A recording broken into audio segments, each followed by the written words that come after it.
Alors, je voudrais tout d'abord remercier les organisateurs de ces journées, de ce congrès, de cette semaine, et repréciser de nouveau, comme Loïc Blondiot l'a fait en introduction, que le titre de mon intervention ne sera pas véritablement sur les théories politiques de la participation, d'autres plus compétents que moi auraient pu le faire, mais sur la tension entre délibération et participation, deux concepts qui semblent à la fois en affinité et en contradiction l'un avec l'autre, en précisant également que le type d'exercice qui nous a été demandé n'est pas d'analyser les pratiques, n'est pas d'analyser les discours des acteurs, n'est pas de faire une histoire des idées, mais plutôt de procéder à un état des savoirs. La démocratie délibérative est un concept qui en France est relativement peu utilisé, alors qu'il suffit de jeter un coup d'œil à Google pour voir qu'il est extrêmement répandu dans le monde anglo-saxon. La démocratie participative est par contre sur toutes les bouches.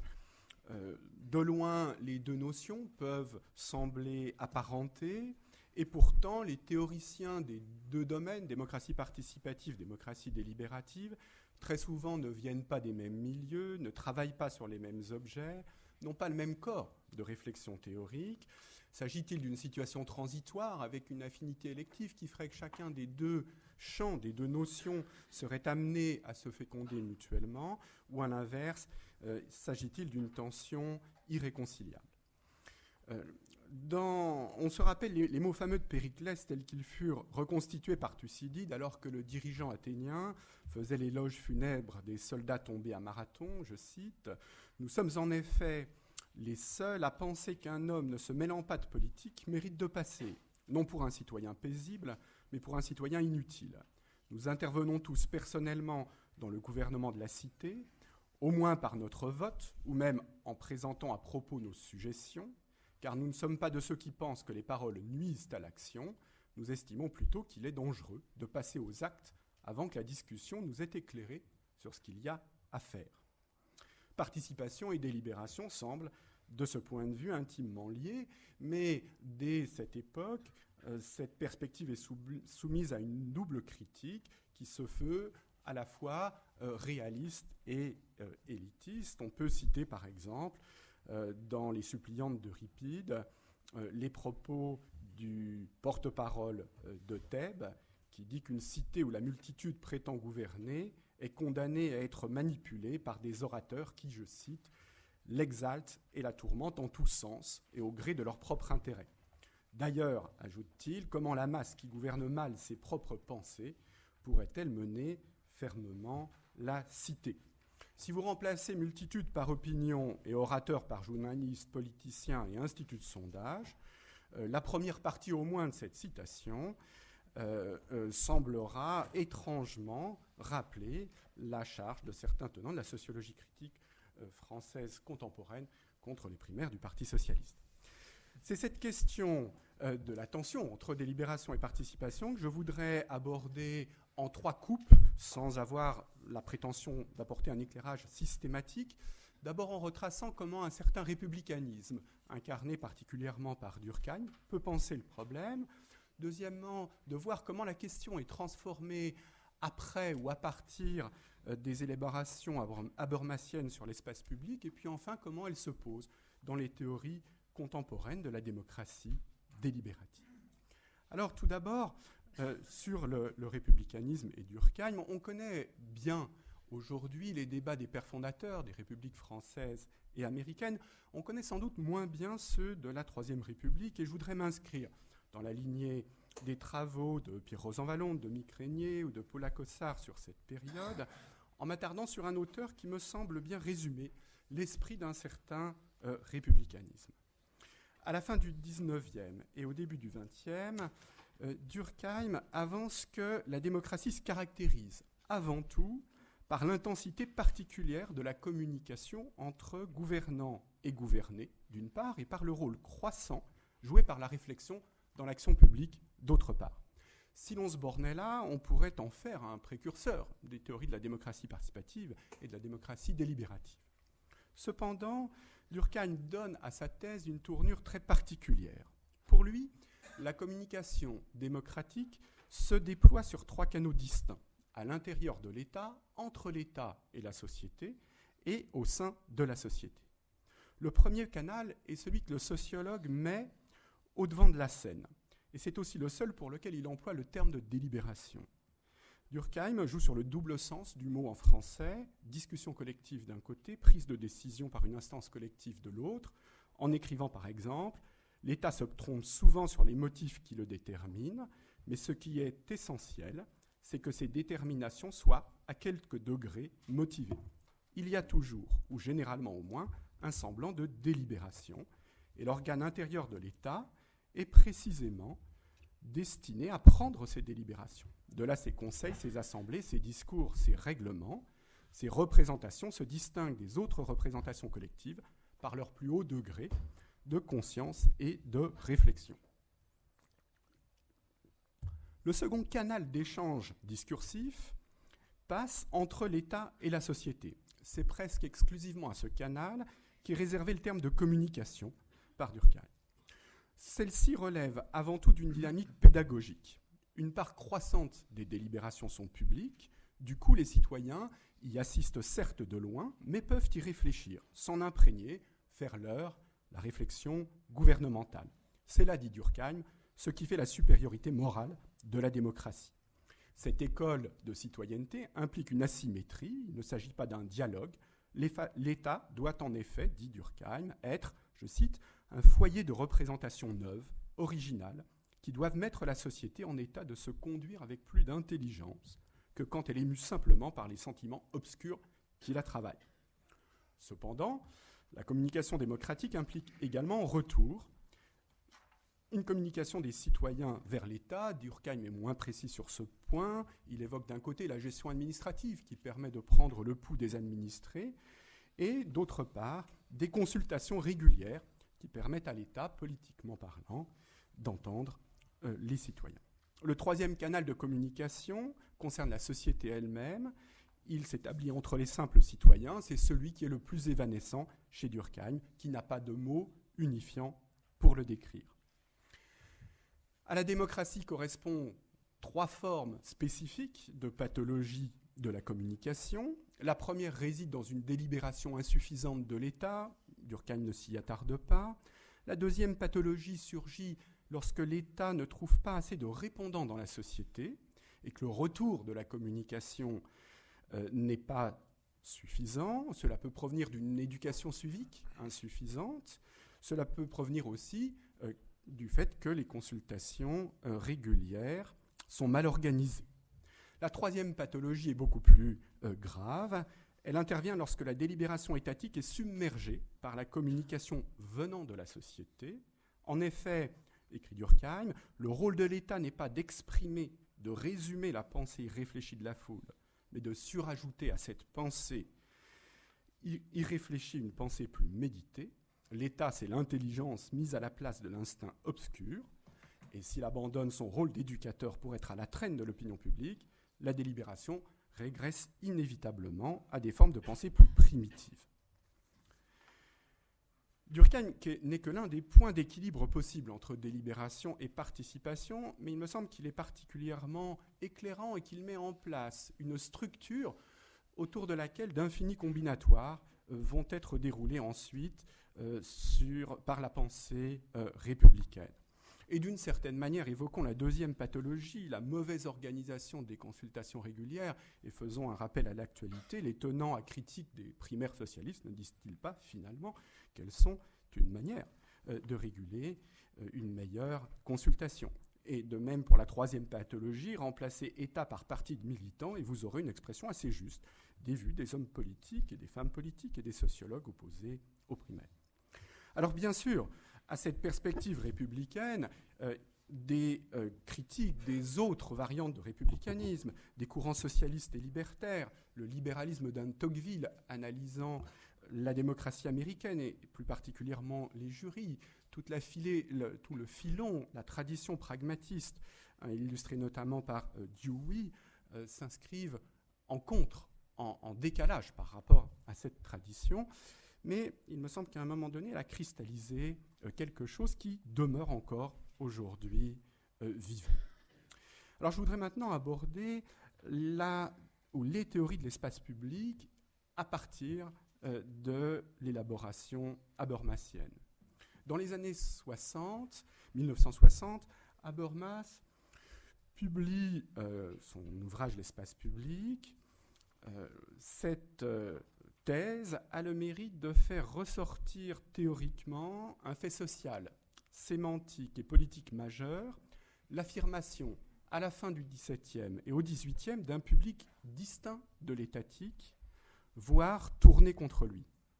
L'espace public renvoie alors à la communauté, je cite Habermas, des personnes privées faisant usage de leur raison. Il se présente comme libre, égalitaire, marqué par une confrontation des opinions libres.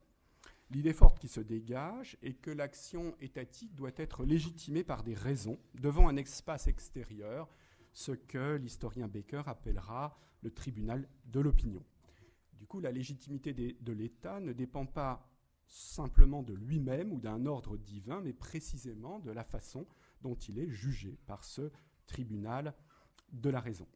L'espace public dépend cependant d'une sphère privée où domine l'économie capitaliste naissante et la famille patriarcale. Et du coup, dans les années 1960, Habermas voit dans ce fait une contradiction structurelle qui porte en elle la décadence de l'espace public des Lumières. Cependant, il avance également que cet idéal a produit des effets historiques réels et qu'il représente un appel normatif qui permet d'évaluer le présent. Dans les années 70, Habermas va reprendre ce concept, mais dans une toute autre perspective, et plutôt que de parler de décadence de l'espace public, il fait de celui-ci le cœur d'une dynamique de démocratie radicale qui marque le présent.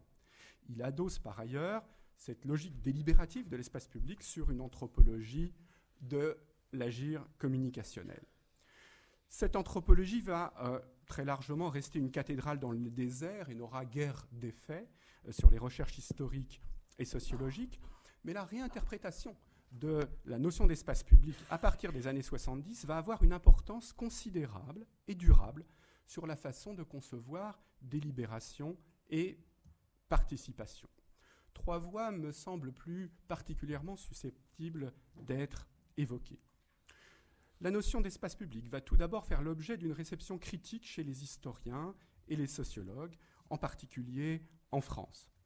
La notion en sort restructurée sur trois plans au moins. D'une part, au-delà du terme, l'idée que l'espace public surgit à l'espace des Lumières et n'aurait guère de répondant dans d'autres périodes historiques est fortement critiquée, tandis que la description très idéalisée historiquement qu'en faisait Habermas se voit précisée, voire rectifiée. D'autre part, la conception du débat public, comme reposant fondamentalement sur l'échange argumenté, se voit contestée et de multiples formes délibératives sont explorées, en particulier lorsque sont étudiées les formes d'expression des classes populaires, et des espaces publics différents sont ainsi mis en lumière. Enfin, alors qu'Habermas gardait une définition d'espace public comme constituant une sphère où les acteurs font abstraction de leur appartenance sociale, sans habitus, où ne compte que la force du meilleur argument, l'analyse des échanges est discursif et resocialisée, les multiples biais par lesquels les différenciations sociales pèsent sur les interactions délibératives sont soulignés, tandis que les philosophies et les sociologies d'inspiration pragmatiste enrichissent considérablement la notion.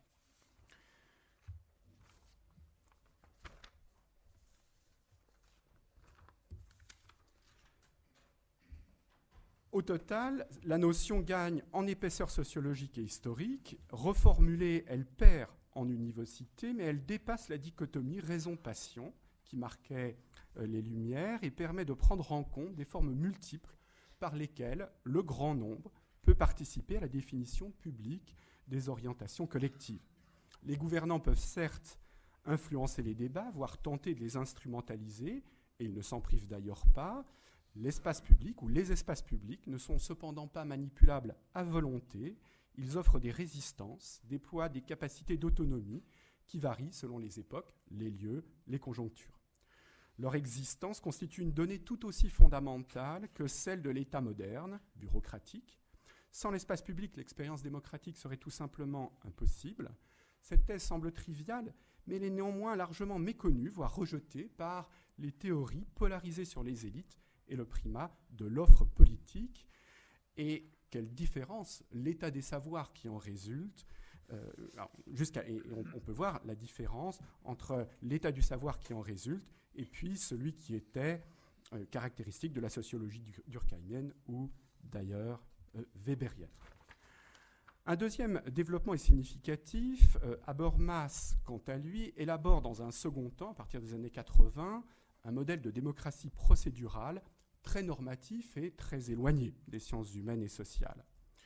Dans cette perspective, il entend fonder un concept idéal, bien que partiellement incarné dans l'État démocratique réellement existant, de démocratie délibérative, dans une tentative de dépasser simultanément libéralisme et républicanisme.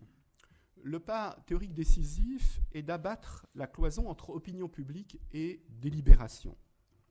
Au lieu de faire de cette dernière, à l'instar de Durkheim, un quasi-monopole des représentants, et de l'opposer à l'opinion publique potentiellement irrationnelle de la masse, la démocratie délibérative habermasienne s'ancre résolument dans les discussions ordinaires des citoyens, et le moment fondateur n'est plus l'élection, mais la formation de l'opinion publique. Parallèlement, Habermas accepte cependant le postulat libéral et républicain de l'impossibilité d'une démocratie directe dans les États de masse. Certes, la participation démocratique est une fin en soi, cependant, il s'agit d'une participation à la formation de l'opinion et non pas directement à la décision. La décision continue de relever d'instances représentatives ou des tribunaux qui eux-mêmes sont structurés par des procédures délibératives.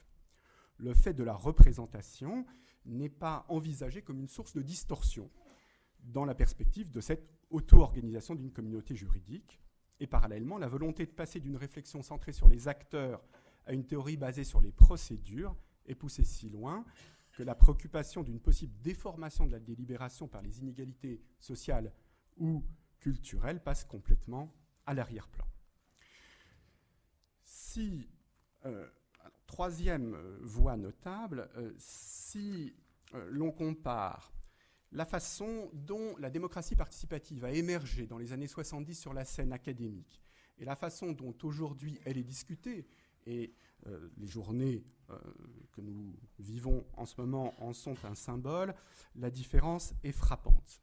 Dans les années 1970, Bateman ou Max Ferson défendaient un projet qui articulait démocratie représentative et démocratie directe. Ils inventaient pour cela le terme de démocratie participative. Ils étaient d'accord avec le constat d'une apathie, au moins relative, de l'opinion publique dans les démocraties réellement existantes, mais ils renvoyaient cette apathie à un état social et politique particulier, avançant qu'un mouvement social de transformation de l'existant, des structures sociales, économiques, familiales, pouvait permettre aux citoyens d'apprendre à participer. À l'époque, cependant, la délibération politique et les procédures sur lesquelles elle pouvait reposer étaient totalement hors de la scène. Or, aujourd'hui, et je ne m'y attarderai pas, tant le constat semble évident, et il suffit de lire les titres des communications de cette semaine, l'immense majorité des travaux couple l'idée d'étudier la participation et d'analyser très précisément les dynamiques délibératives à l'œuvre et les procédures sur lesquelles elles s'appuient et qui les rendent possibles. L'idéalisme de la version habermasienne est certes largement rejeté, mais la vision spontanéiste de la participation qui dominait dans les années 70 n'a quasiment plus cours, du moins chez les chercheurs. Dans un troisième temps, je voudrais essayer de montrer comment, parallèlement à ces élaborations habermasiennes, s'est constitué un nouveau paradigme qui s'est imposé dans la théorie politique anglo-saxonne, celui de démocratie participative. La filiation habermasienne est importante pour comprendre l'émergence de ce paradigme, mais elle n'est pas exclusive, loin de là, et l'importance d'auteurs comme Rawls ou de précurseurs comme Mansbridge, Manin ou Elster est également importante, plus indirectement Dewey également. Cette littérature connaît une véritable explosion à partir des années 1990. Il est difficile de la résumer en quelques lignes, tant les approches qui s'en réclament sont différentes. Certains éléments, cependant, me semblent se retrouver dans la plupart des travaux. Premièrement, le cœur de l'intuition habermasienne, à savoir que la légitimité démocratique surgit fondamentalement du processus de délibération, se trouve réaffirmé. Pour reprendre les mots de Manin, la décision légitime n'est pas dans la volonté de tous, mais celle qui résulte de la délibération de tous. Deuxièmement, la vision habermasienne de la délibération reste une référence centrale, qu'elle soit revendiquée, nuancée ou critiquée. Troisièmement, la perspective se fait cependant moins exclusivement normative que dans le schéma habermasien, et en particulier, si l'accent est mis sur la capacité de jugement des citoyens ordinaires, et donc sur la légitimité de leur participation à la discussion publique, les conditions d'une bonne délibération, qui permettent à celle-ci d'être véritablement informée, inclusive et égalitaire, sont au centre de l'attention. Les procédures et la façon de réguler les interactions discursives visent à neutraliser précisément les distorsions produites par des mauvaises conditions sociales, culturelles ou économiques. Quatrièmement, les dispositifs auxquels s'intéressent ces chercheurs sont en particulier ceux qui permettent à des mini-publics composés de personnes ordinaires de s'engager dans une délibération de qualité, comme les jurys citoyens, les assemblées citoyennes, les conférences de consensus, les sondages délibératifs. Sur 4 points au moins, les élaborations de ces théoriciens enrichissent ou rectifient considérablement la vision habermasienne de la démocratie délibérative. D'une part, à la suite de Bernard Manin, une série d'auteurs vont penser la délibération comme une rhétorique, au sens qu'Aristote donnait à ce terme, à savoir un échange destiné à convaincre un auditoire. La rhétorique délibérative n'équivaut pourtant pas à une simple sophistique. Elle se différencie, pour reprendre les mots de Chambers, d'une rhétorique plébiscitaire ou de ce que la langue quotidienne appelle un argument purement rhétorique, en ce qu'elle ne vise pas à manipuler stratégiquement les auditeurs, mais à les convaincre. Un deuxième type de rectification porte le fer contre la réduction de la délibération à l'argumentation. Cette vision intellectualiste tend à dévaloriser les formes d'expression auxquelles des individus moins dotés de capital culturel ont souvent recours, comme le témoignage ou le discours d'indignation. Un troisième apport relative la place du consensus, qui fonctionnait comme un idéal régulateur dans la problématique habermasienne. La majorité des théoriciens de la démocratie délibérative abandonnent cette perspective au profit d'un dissensus raisonnable, par exemple, où les parties prenantes acceptent les règles du jeu élaborées en commun, mais renoncent à l'idéal, à l'ambition d'un accord sur le fond des questions en débat. D'autres argumentent sur le fait que les procédures fondées sur l'unanimité ne requièrent en fait qu'un consensus apparent dans lequel les minoritaires renoncent à utiliser leur droit de veto. D'autres encore réévaluent, dans une perspective néo-machiavélienne, l'articulation du conflit et de l'accord procédural dans la dynamique démocratique. Enfin, de façon plus récente, des auteurs comme Manin arguent du fait que la délibération ne saurait se réduire à la discussion et que le débat contradictoire, dans lequel les citoyens écoutent des orateurs opposés défendre le pour et le contre, constitue une forme délibérative privilégiée. Cet élargissement de la perspective a des incidences sur le lien de la participation et de la délibération, en ce qu'il permet de penser une délibération qui inclut le grand nombre. Celui-ci reste dans un statut d'auditeur, muet mais non passif, car il fait l'éloge de sa raison en pesant les arguments contradictoires évoqués devant lui pour se forger une opinion. Cela constitue un point d'appui pour rendre compte et pour évaluer des formes historiques comme l'Assemblée athénienne, mais aussi pour penser la délibération, et surtout pour penser la délibération dans des sociétés où les médias de masse constituent une réalité incontournable. Cela permet par exemple de jeter un regard plus pénétrant sur les débats télévisés, par exemple dans les primaires. Un problème peut cependant surgir de la focalisation exclusive de la délibération sur cette modalité du débat contradictoire, car celui-ci tend, du même coup, à être désencastré des multiples discussions ordinaires sur les choses de la cité qui se développent dans la vie quotidienne d'un côté, mais aussi dans certains mouvements sociaux, dans le cadre de forums sociaux altermondialistes, dans le nouvel espace public fondé sur Internet. Plus gênant encore, les dispositifs interactifs auxquels s'intéresse la majorité des théoriciens de la délibération sont avant tout des instruments permettant à des mini-publics de discuter de façon éclairée, comme je l'ai déjà évoqué. La caractéristique de la plupart de ces instruments est qu'ils sont des dispositifs top-down qui répondent à des logiques d'experts plutôt que de mouvements sociaux. Et l'opinion publique ainsi valorisée tend à se différencier, voire à s'opposer à l'opinion publique des masses. Et avec cette focalisation, pour reprendre les termes de Chambers, sur la délibération démocratique de mini-publics et le quasi-abandon pour beaucoup d'une démocratie délibérative tournée vers le grand public, c'est un des points clés de la notion d'espace public qui passe ainsi à la trappe. Le fondement épistémologique qui postule que chaque citoyen est en principe capable d'apporter une contribution raisonnable au débat public est certes préservé, mais il est réservé à la constitution de mini-publics et reste hors de portée de la multitude. Et la tentation d'insulariser ces mini-publics de l'opinion publique irrationnelle des masses est forte. Au stade actuel, du coup, les lecteurs peuvent, à la lecture des théories de la démocratie délibérative, éprouver une certaine ambivalence. Le malaise surgit devant des élaborations qui souvent font preuve d'une naïveté sociologique impressionnante dès lors que l'on sort du cadre de la micro-interaction des mini-publics et que l'on pose des problèmes de société. Les faits macro-sociaux de la domination sociale et politique tendent à être perdus de vue, accentuant une tendance déjà présente dans la théorie habermasienne, l'articulation de la délibération et de l'action collective, tout comme la réflexion sur les voies les plus efficaces du changement social, restent les parents pauvres dans cette littérature. Et pourtant, chercheurs et acteurs, articulant réflexion théorique et enquête empirique, ont pu se saisir librement de ces outils conceptuels. Pour conclure, aux alentours de 1850, Marx écrivait en analysant les convulsions de la Seconde République, je cite, « Le régime parlementaire vit de la discussion, comment l'interdirait-il ? Chaque intérêt, chaque institution sociale y sont transformés en idées générales, discutées en tant qu'idées. Comment un intérêt, une institution quelconque pourrait-il s'élever au-dessus de la pensée et s'imposer comme article de foi ?